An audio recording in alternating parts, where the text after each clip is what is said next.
दोस्तों, क्या E20 petrol वाकई गाड़ियों को नुकसान पहुंचा रहा है? क्या देश के दो बड़े यूट्यूबर्स ने जो दावा किया वो सच था या फिर सिर्फ एक गलत फहमी? अगर E20 पूरी तरह सुरक्षित है तो फिर पुराने मॉडल की गाड़ियों के कुछ पार्ट्स मुफ्त में बदलने की बात क्यों कही गई? अगर कोई दिक्कत नहीं है तो सर्विस सेंटर्स में फ्यूल पंप, इंजेक्टर और रबर पाइप आखिर क्यों बदले जा रहे हैं?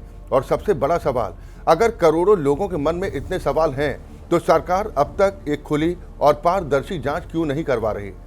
नमस्कार, मेरा नाम है अक्षय ठाकुर और आप देख रहे हैं राष्ट्र टीवी का special segment behind the news. दोस्तों, आज हम किसी निष्कर्ष पर नहीं पहुंचेंगे बल्कि उन सवालों की बात करेंगे जो पिछले 2 हफ्तों में पूरे देश में उठे हैं। 2 वायरल वीडियो हैं, 2 बड़े यूट्यूबर्स ने जो कुछ भी कहा उसके मायने क्या हैं, 2 अलग अलग कंपनियां आखिर क्या कह रही हैं और फिर इसके बाद सरकार की सफाई क्या है और अब देश के बड़े और प्रतिष्ठित संस्थान के अखबार की पड़ताल क्या कह रही है और इन सब के बीच आखिर सच क्या है, सब कुछ आपको बताएंगे। शुरुआत करते हैं उस वीडियो से जिसने पूरी बहस को हवा दी। ये वीडियो देश के सबसे बड़े डेली ब्लॉगर सौरभ जोशी की थी, जिनके 4 करोड़ से ज्यादा सब्सक्राइबर्स हैं। सौरभ जोशी 12 जुलाई को अपने ब्लॉग में अपनी मर्सिडीज बेंज GLC 300 का डैशबोर्ड दिखाते हैं। उन्होंने दावा किया कि उनकी गाड़ी का माइलेज 17 किलोमीटर प्रति लीटर से घटकर पहले 9 और फिर करीब 5 किलोमीटर प्रति लीटर तक पहुंच गया है। उनका कहना था कि इसकी वजह E20 पेट्रोल है। उन्होंने ये भी कहा कि उनकी गाड़ी पहले फुल टैंक पर लगभग 800 किलोमीटर चलती थी, लेकिन अब करीब 480 किलोमीटर ही चल रही है। वीडियो में उनके साथ उनकी पत्नी अवंतिका भट्ट भी थीं। उन्होंने कहा कि इतनी महंगी गाड़ी खरीदने के बाद अब उसमें पेट्रोल डलवाने में भी डर लगने लगा है। जाहिर है वीडियो वायरल होना ही था। सोशल मीडिया पर बहस शुरू हो गई। कुछ लोगों ने इसे पेड कैंपेन बताया तो कुछ लोगों ने कहा कि अगर सौरभ जोशी जैसा बड़ा क्रिएटर ये बात कह रहा है तो जांच जरूर होनी चाहिए। अब बात यह है कि सौरभ जोशी सही हैं या गलत, ये तो बात की बात है। और जो लोग इसे पेड कैंपेन बता रहे हैं उन्होंने भी आज तक ऐसा कोई सबूत सामने नहीं रखा जिससे ये साबित हो जाए कि वीडियो किसी कंपनी या किसी एजेंडे के तहत बनाया गया था। हालांकि सौरभ जोशी के कुछ दावों पर सवाल जरूर उठे, जैसे 17 से सीधे 5 किलोमीटर प्रति लीटर माइलेज आ जाना। ये सामान्य स्थिति में काफी असामान्य लगता है, लेकिन अगर ऐसा दावा किया गया है तो सबसे पहले उनकी गाड़ी की तकनीकी जांच होनी चाहिए थी। मर्सिडीज बेंज इंडिया ने बाद में सोशल मीडिया पर बयान जारी किया। कंपनी ने कहा कि उसके सभी BS6 पेट्रोल मॉडल E20 ईंधन के साथ पूरी तरह कंपैटिबल और उन्हें जरूरी सरकारी सर्टिफिकेशन भी मिला हुआ है। कंपनी के MD संतोष अय्यर की ओर से कहा गया कि अगर कहीं पर कोई समस्या आती भी है तो उसकी वजह ईंधन में मिलावट जैसी दूसरी चीजें हो सकती हैं, लेकिन सिर्फ E20 को जिम्मेदार नहीं ठहराया जा सकता। जिसके बाद सोशल मीडिया पर एक और सवाल उठने लगा, जैसे क्या 2023 से पहले बनी मर्सिडीज की गाड़ियां भी E20 के लिए पूरी तरह से तैयार हैं? ये सवाल सिर्फ मर्सिडीज से नहीं, लगभग हर कार कंपनी से पूछा जा रहा है, लेकिन इसका सीधा और स्पष्ट जवाब आज तक सामने नहीं आया। इसी बीच सोशल मीडिया पर लोगों ने यह भी नोटिस किया कि सौरभ जोशी के ब्लॉग से E20 वाला हिस्सा बाद में हटा दिया गया। अब दूसरी कहानी पर आते हैं। कुछ दिन पहले बिहार के यूट्यूबर और जन स्वराज से जुड़े मनीष कश्यप ने भी दावा किया कि उनकी नई टोयोटा इनोवा E20 पेट्रोल की वजह से खराब हो गई। उन्होंने केंद्रीय मंत्री नितिन गडकरी पर भी सवाल उठाया। उसके बाद केंद्रीय मंत्री ने कहा कि टोयोटा ने जांच के लिए गाड़ी मांगी थी, लेकिन शुरुआत में मनीष कश्यप ने गाड़ी देने से इनकार कर दिया। कानूनी कार्रवाई की चेतावनी के बाद गाड़ी जांच के लिए दी गई। टोयोटा के मुताबिक जांच में फ्यूल टैंक के अंदर पेट्रोल के साथ पानी मिला। कंपनी ने कहा खराबी E20 की वजह से नहीं बल्कि मिलावटी ईंधन की वजह से हुई, जिसके बाद मनीष कश्यप के खिलाफ FIR भी दर्ज की गई।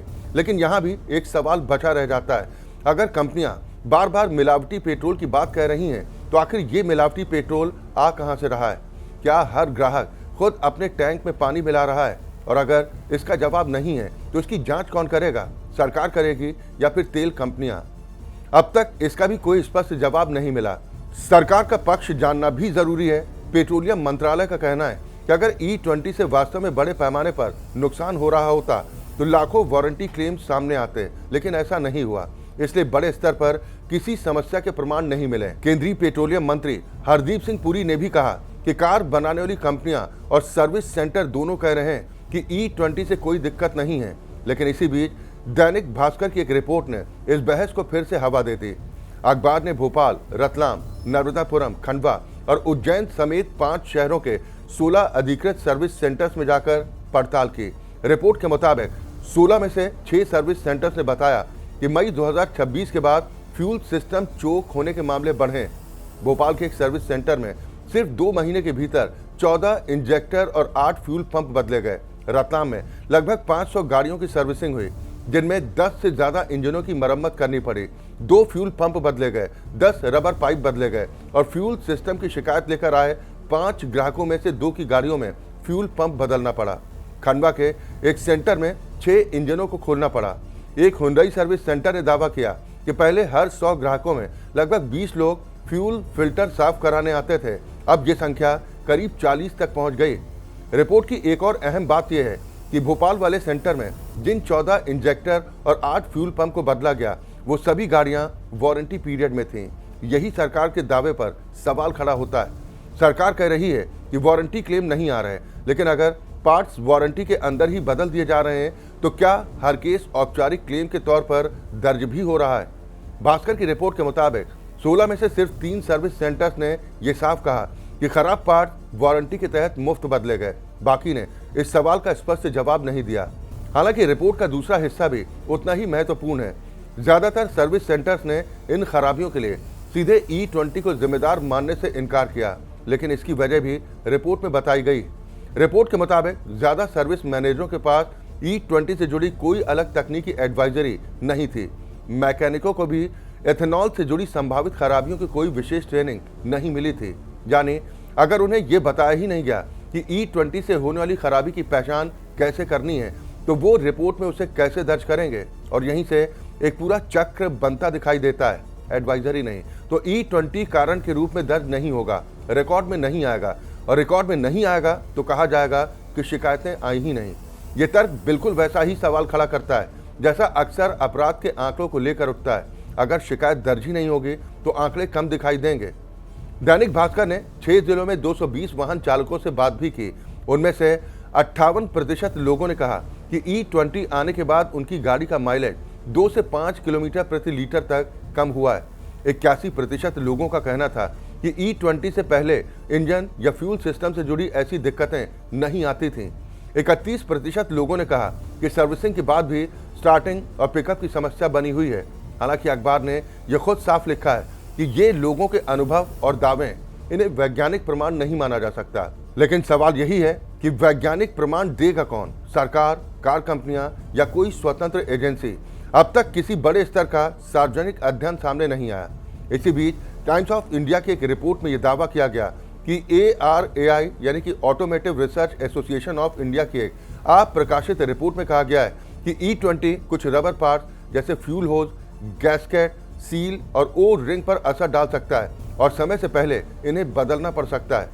केंद्रीय मंत्री हरदीप सिंह पुरी ने भी एक इंटरव्यू में कहा था कि कुछ गैस्केट जिन्हें लगभग 50,000 किलोमीटर तक चलना चाहिए था, वो करीब 30,000 किलोमीटर में बदलने पड़ सकते हैं।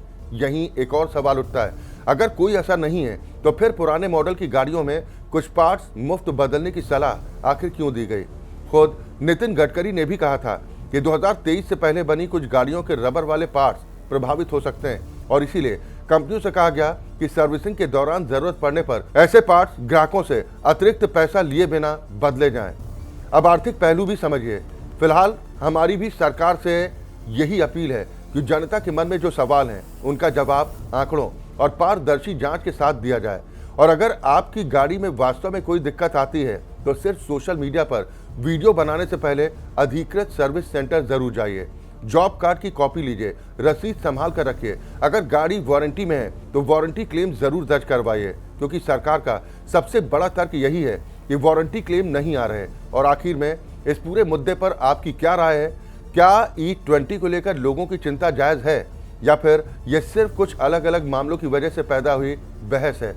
अपनी राय हमें कमेंट में ज़रूर बताएं। नमस्कार।